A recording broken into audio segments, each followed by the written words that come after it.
¿Podía una mano callosa, acostumbrada al azadón y al peso de los espuertas de aceituna, albergar la delicadeza de un suspiro? En la finca La Esperanza, bajo el sol implacable de la serranía andaluza, Diego Vargas vivía esa contradicción. 22 años y una espalda ya curvada por el jornal, sus ojos castaños, sin embargo, guardaban una luz indómita, una melancolía que solo se disipaba cuando a escondidas sus dedos gruesos danzaban sobre un trozo de madera de olivo. El aire olía a tierra seca y a la promesa amarga de la aceituna. Diego, como cada día, sentía el ardor del sol en la nuca mientras sus brazos, pura fibra, movían la tierra. Era fuerte, sí, una fuerza natural que el capataz don Manuel Romero apreciaba para el trabajo duro, pero que a menudo parecía torpe, desmedida. La verdadera habilidad de Diego, la que anidaba en su alma, era un secreto que apenas compartía con el silencio de su humilde choza. Fue entonces cuando la vio. Isabela, la hija del capataz, se acercaba con un cántaro de agua fresca. Su presencia era como un bálsamo en la jornada abrasadora. Tenía la piel canela y unos ojos negros y profundos que a veces, solo a veces, se cruzaban con los de Diego en una mirada fugaz, cargada de un entendimiento tácito que a él le encogía el corazón. «Agua, Diego», dijo ella, su voz suave como el arrullo de una paloma. Él asintió, tomando el cántaro con manos temblorosas, cuidando de no rozar las suyas. Un simple gesto, pero que para Diego contenía un universo de anhelos. La sombra de Antonio Jiménez, el gallo, se proyectó entre ellos. Montado en su jaca lustrosa, con su sombrero cordobés ladeado y una sonrisa de suficiencia, era la antítesis de Diego. Hijo de un pequeño terrateniente, Antonio cortejaba a Isabela abiertamente, con la anuencia de don Manuel, quien veía en él un buen partido, no un simple jornalero. «Buenos días, Isabela», refrescando al personal. Su tono era condescendiente, su mirada hacia Diego, un puro desdén. Algunos necesitan más agua que otros para mover esos brazotes. Diego apretó la mandíbula, sintiendo la humillación como un hierro candente. Isabela bajó la vista, un leve rubor tiñendo sus mejillas. «Todos trabajamos duro, Antonio». El gallo soltó una risita. «Claro, claro, pero hay trabajos y hombres y hombres». Espoleó levemente a su caballo, alejándose con un aire de triunfo. Diego apuró el agua, sintiendo su amargor en la garganta. El sueño de Isabela parecía tan lejano como las estrellas en pleno día. Esa noche, en la penumbra de su choza, alumbrado por un candil humeante, Diego liberó su alma. Sobre un trozo de olivo seco, sus herramientas rudimentarias, una navaja afilada, un trozo de vidrio para pulir, obraban la magia. De la madera inerte surgía un ruiseñor, sus alas a punto de emprender el vuelo, su pequeño pecho henchido en un canto silencioso. Era para Isabela, aunque ella nunca lo sabría. Cada talla era una palabra de amor no dicha, una caricia imposible. Pensaba en ella, en la dulzura de su voz, en la tristeza que a veces velaba sus ojos cuando la presión de su padre y las pretensiones de Antonio se hacían demasiado evidentes. Llegaron las fiestas del pueblo. La plaza bullía de gente, música de guitarras y castañuelas, el aroma a vino dulce y buñuelos flotando en el aire. Isabela, hermosa con su mantón de flores bordadas, bailaba con otras mozas, pero sus ojos buscaban a menudo, disimuladamente, la figura alta y algo apartada de Diego. Él la contemplaba desde un rincón, el corazón latiéndole con fuerza.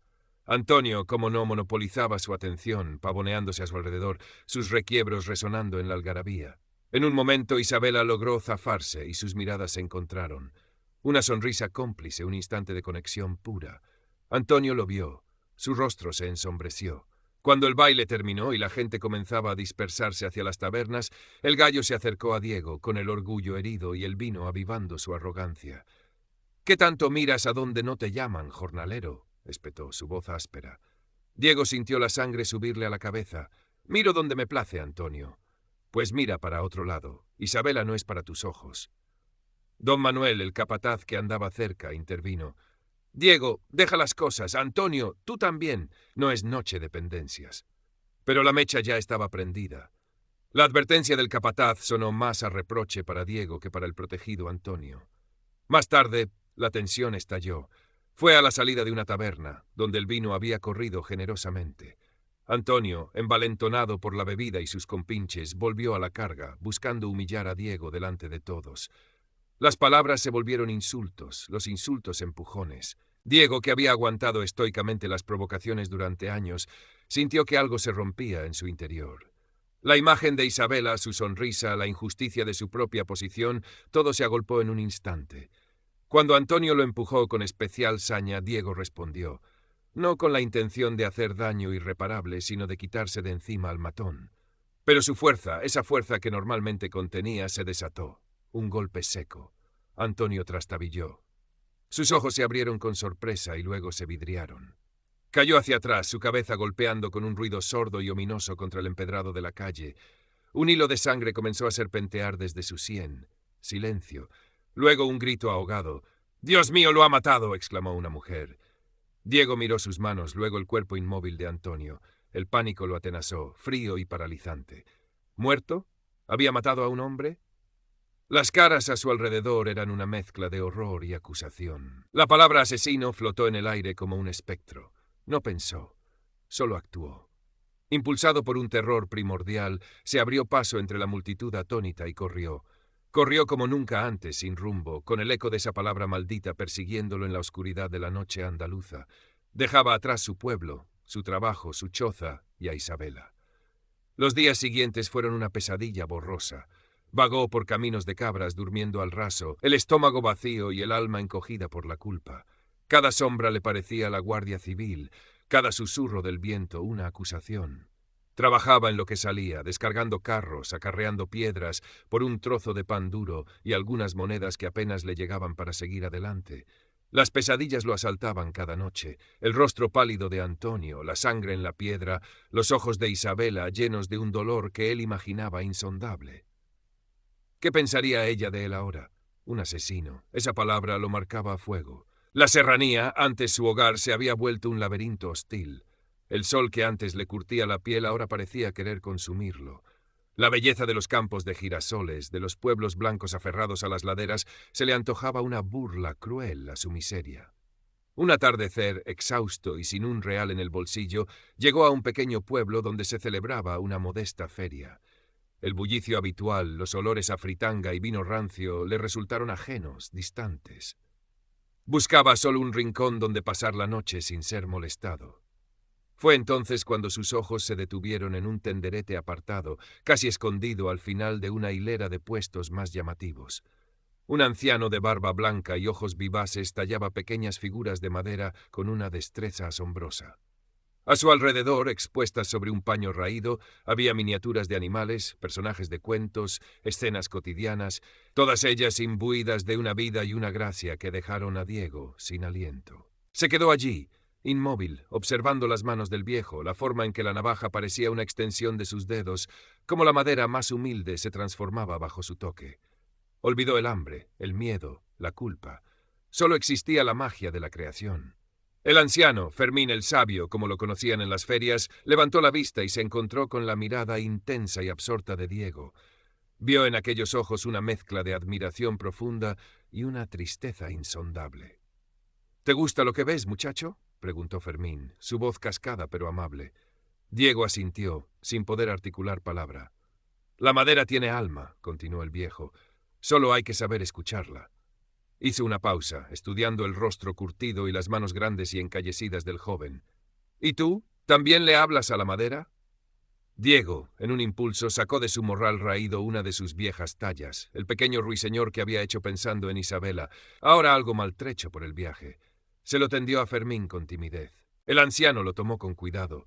Lo examinó bajo la luz del candil del puesto, girándolo entre sus dedos expertos. Una sonrisa lenta se dibujó en su rostro. «Vaya, vaya. Tienes el don, muchacho. Tienes la madera de artista, aunque esté algo verde y sin pulir». Vio la técnica tosca, pero también la sensibilidad, la vida que Diego había logrado insuflar en aquella pequeña ave. «Dime, ¿qué te trae por estos caminos con esa cara de alma en pena?». Diego, sintiendo una extraña confianza ante la mirada comprensiva del viejo, comenzó a hablar. No le contó todo, no se atrevió a pronunciar la palabra asesino, pero sí habló de su huida, de su desesperación, de no tener a dónde ir. Fermín lo escuchó en silencio. Cuando Diego terminó, el anciano le ofreció un trozo de pan y queso. «El camino es largo y duro cuando se viaja solo y con el corazón cargado. Quédate conmigo esta noche. Ayúdame a recoger el puesto. Mañana veremos qué hacemos contigo». Así, bajo las estrellas de una noche andaluza, en la compañía inesperada de un viejo artesano, Diego encontró un resquicio de esperanza. Los meses que siguieron fueron una revelación para Diego. Fermín lo tomó bajo su tutela, convirtiéndose en el maestro que nunca tuvo. Viajaban de feria en feria, de pueblo en pueblo, en un carro destartalado tirado por una mula vieja y sabia. Fermín le enseñó los secretos del oficio, a conocer cada tipo de madera, el olivo nudoso, el nogal noble, la encina resistente, a afilar las herramientas hasta que cortaran como susurros, a tallar con precisión, a pulir hasta obtener superficies suaves como la seda, a aplicar los barnices que protegían y realzaban la belleza natural de la veta. Diego absorbía cada lección como tierra sedienta. Sus manos, antes acostumbradas a la rudeza del campo, demostraron una habilidad prodigiosa. La fuerza que antes era torpe, ahora se canalizaba en una precisión asombrosa. Fermín no solo le enseñó técnica, le enseñó a sentir la madera, a encontrar la forma que dormía en su interior, a infundirle emoción. No fuerces la madera, Diego le decía, acompáñala. Ella te dirá lo que quiere ser. Poco a poco, Diego comenzó a crear sus propias piezas. Al principio copias humildes de las obras de Fermín, luego tímidamente empezó a dejar su propia impronta. Sus figuras tenían una expresividad particular, un realismo conmovedor. Tallaba escenas de la vida campesina que conocía tan bien, animales con una vitalidad sorprendente, rostros que contaban historias sin palabras. Vendían sus creaciones en las ferias, las de Fermín por su reputación, las de Diego al principio por curiosidad, pero pronto por admiración. Ganaba algunas monedas, las primeras ganadas con el sudor de su arte, no de su fuerza bruta. Cada real lo guardaba con celo, pensando en Isabela, en la posibilidad remota de un futuro. La culpa por lo de Antonio seguía ahí, como una sombra persistente, pero el trabajo con la madera, la guía de Fermín, eran un bálsamo. Un día, en una feria importante en Jerez de la Frontera, una de las piezas de Diego llamó la atención. Era una caja de música. La caja en sí era una obra de arte, tallada con escenas de un olivar en plena cosecha, pero lo extraordinario era la figura central. Una pareja de bailaores flamencos, él con su porte orgulloso, ella con su gracia desafiante, capturados en un instante de pasión contenida. La melodía que brotaba de la caja parecía emanar de sus propios cuerpos de madera. Un caballero adinerado, conocedor de arte, quedó prendado. Pagó una suma considerable por ella y encargó otra. El nombre de Diego Vargas, el mago de la madera, como empezaban a llamarlo algunos con asombro, comenzó a susurrarse en los círculos de artesanos y aficionados. Ganó un pequeño premio en un concurso local, un diploma que Fermín enmarcó con orgullo en el carro. «Te lo dije, muchacho», sonreía el viejo. «Tienes un don que ni el rey podría comprar». Diego sentía una mezcla de gratitud y asombro. Él, el jornalero huido, el presunto asesino, estaba creando belleza, estaba siendo reconocido por algo más que su capacidad para el trabajo pesado. Pero la sombra de su pasado y el anhelo por Isabela seguían siendo sus compañeros constantes. Los años pasaron, quizás 2 o 3. Diego y Fermín continuaron su peregrinaje por las ferias de Andalucía, Sevilla, Córdoba, Granada. En cada lugar, el talento de Diego florecía, su fama crecía. Sus obras se volvieron codiciadas. Figuras religiosas para iglesias de pueblo, bastones de mando para alcaldes, juguetes exquisitos para niños ricos e incluso muebles únicos con tallas que parecían respirar. Ahorraba cada moneda, soñando con un regreso imposible con limpiar su nombre, aunque no sabía cómo. Un día, mientras viajaban hacia la prestigiosa Feria de Abril de Sevilla, donde Diego había sido invitado a exponer, su camino se cruzó con el destino de una manera inesperada. La diligencia en la que viajaban, o según otras versiones que luego correrían, una que pasaba cerca de donde ellos descansaban, sufrió un percance. Algunos decían que una rueda se partió al borde de un barranco, otros que unos bandoleros de poca monta, más hambrientos que peligrosos, intentaron asaltarla. Lo cierto es que se desató el caos. Gritos, caballos encabritados, el crujir de la madera. Entre los pasajeros de la diligencia se encontraba una joven dama, doña Sofía de Alcántara, hija de don Rodrigo de Alcántara, un influyente y acaudalado hacendado sevillano.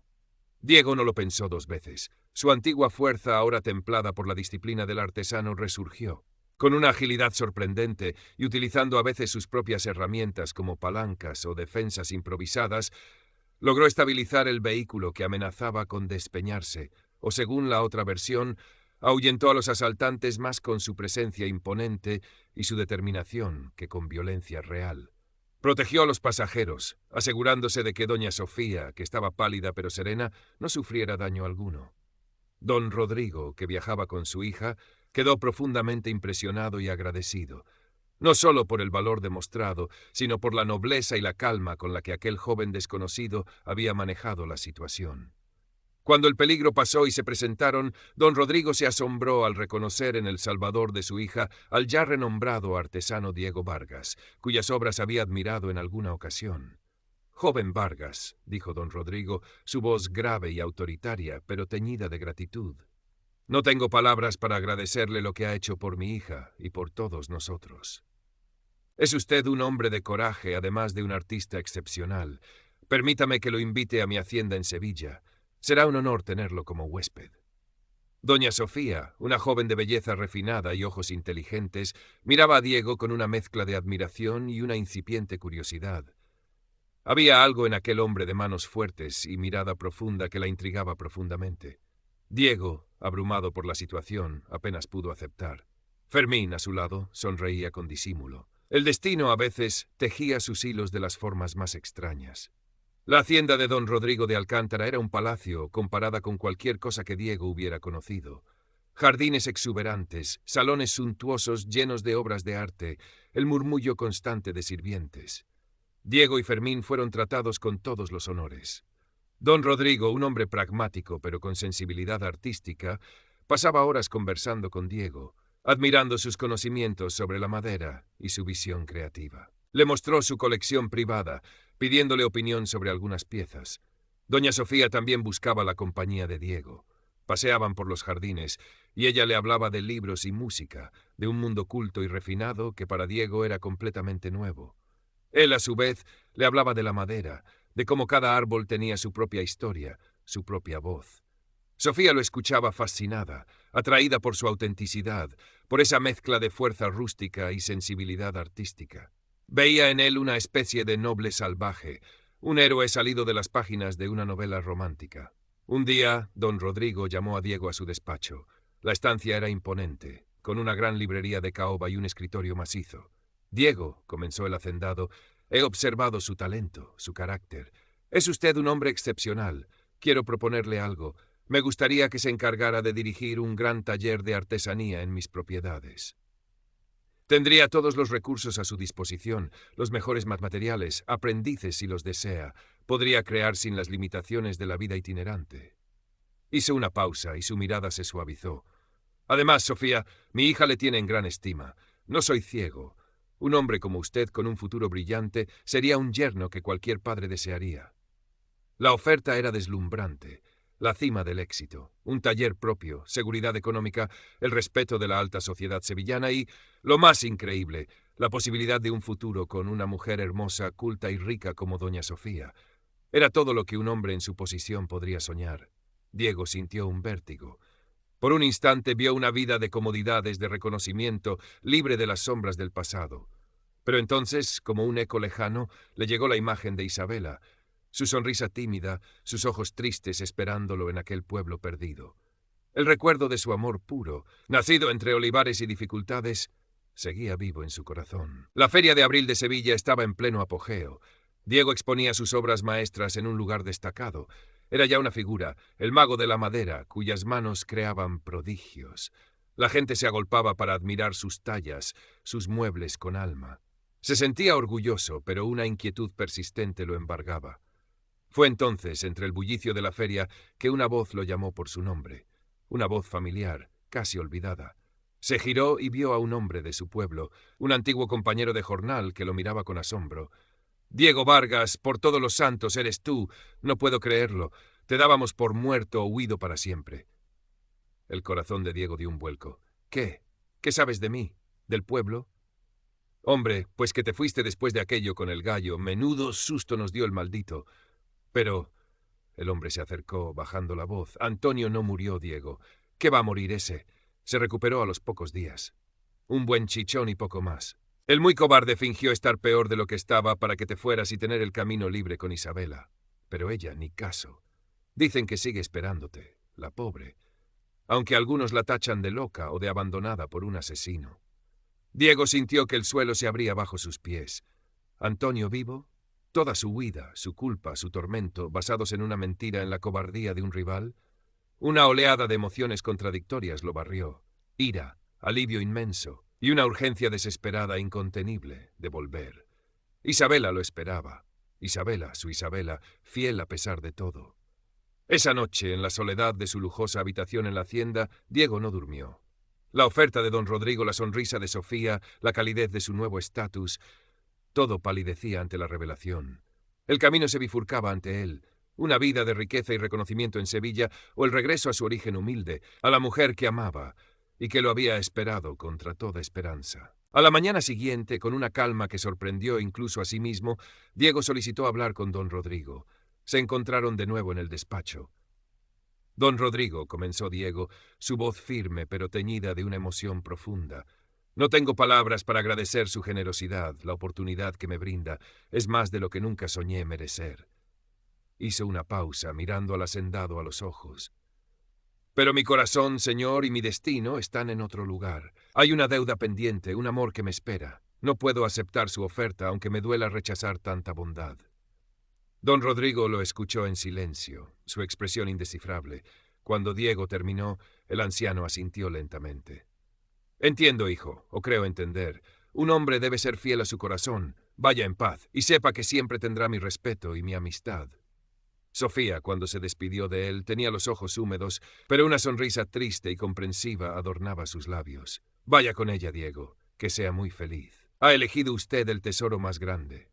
Fermín, que había observado todo con su sabiduría silenciosa, simplemente abrazó a Diego. Sabía que harías lo correcto, muchacho. La madera más noble es la que se mantiene fiel a su veta. El regreso de Diego a su pueblo natal fue un acontecimiento.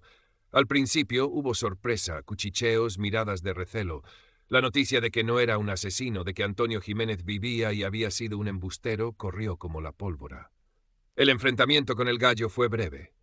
Antonio, ahora un hombre algo más maduro, desgastado por el rechazo constante de Isabela y la humillación de ver a Diego regresar, no como un fugitivo, sino como un hombre de éxito y reputación, apenas pudo sostenerle la mirada. Confesó su cobardía, su mentira, y pidió un perdón que sonó hueco pero sincero en su vergüenza.